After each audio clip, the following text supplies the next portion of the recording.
Everywhere I go, niggas holler at me. Keep it real, G. And my reply till they kill me. Hey, motherfucker! Get off me! Fuck off, her. Oh, coward motherfucker, hit a man! Yo, YouTube, what up? It's your homie Gab, I'm in the building, and this is Machiavelli Media.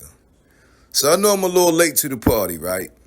The P. Diddy video of him assaulting his girlfriend, or should I say his ex-girlfriend, Cassie, and at a hotel lobby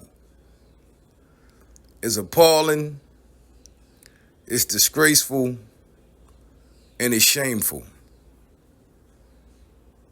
And you know, any real man with daughters would not condone or tolerate these type of actions from any individual, especially a full-grown goddamn man.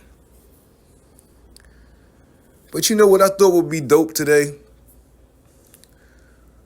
What would y'all think Tupac's reaction would be to this video? Now, come on, y'all know Tupac, and we can't speak for him.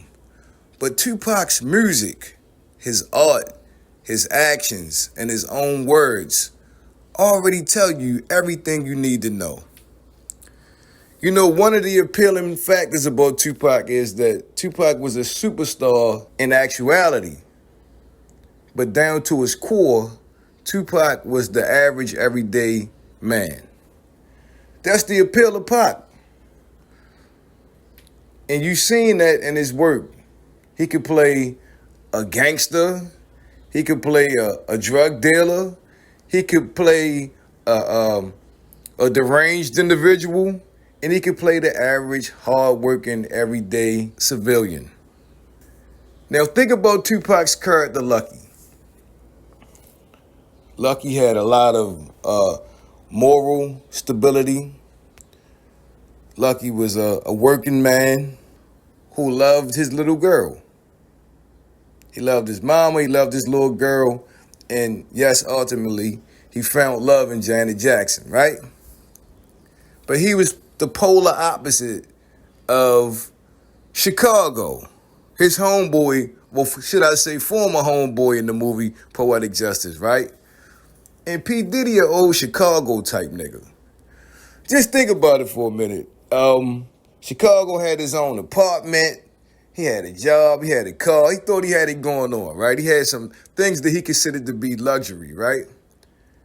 And he thought his girl was supposed to, you know, adore him or be submissive to him because he had these things. It's the same type of nigga Puffy is. Puffy got millions of dollars. He got fame. You know, he feel like his woman's supposed to be submissive, you know, to obey him. You know, look at these things I've been able to, you know, accumulate for myself. But when you strip all of those things away, if you can't physically impress that woman, all that other shit don't matter. It don't matter. Here you got Puffy making millions of dollars. In the movie Poetic Justice, Chicago couldn't satisfy his woman. And all that other shit that he valued didn't mean nothing to her. So you apply that to Diddy. You hear Cassie, he was accusing her of sleeping with guys in the industry behind his back. He was cool if he was watching or he was partaking in it, but to do it behind his back sent him into outrage.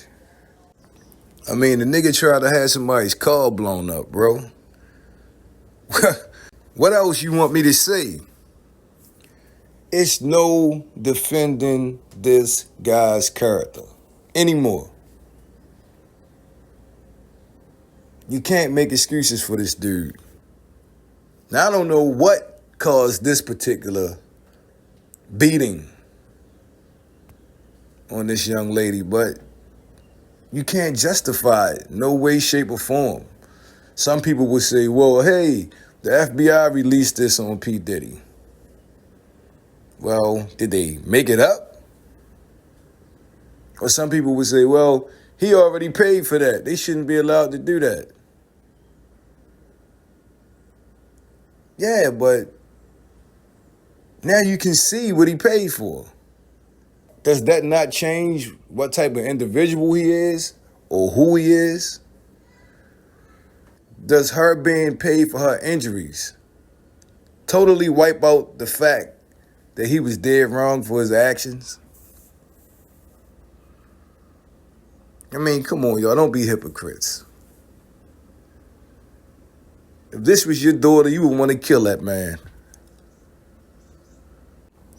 And yes, I know there's a lot that go on during the course of a relationship. We all know that. But the veil has been pulled back. See, all these things about Puffy was just allegations at one point. But now you got some concrete evidence as proof that these allegations are true about him. You hear about the drugs, you hear about the sex trafficking, you hear about the zesty activities allegedly that he partakes in. You hear about the extortion, you hear about the theft and robbery from his artists. You heard about his murder connection. So everybody and all these people just making stories up about him. How convenient. And he also claimed that Cassie's stories were fabricated about him. Well, guess what? We just saw video proof, whether some of y'all like it or not. We just saw video proof. This ain't no witch hunt. This ain't people just out to get P. Diddy. He really did this shit. And more and more and more stuff is still yet to come. I truly believe that. Now, whether or not he goes to jail for this stuff, I don't know. But in the court of public opinion, he's already guilty. How could he not be? You just seen video evidence of it. But back to Pac. What would Tupac think about this video? First of all, he would say, I already told y'all niggas. I told you so.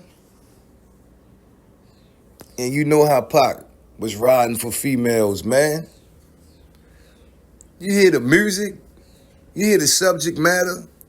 Domestic abuse was always one of the top things Tupac tried to attack. He would even talk about emotional abuse.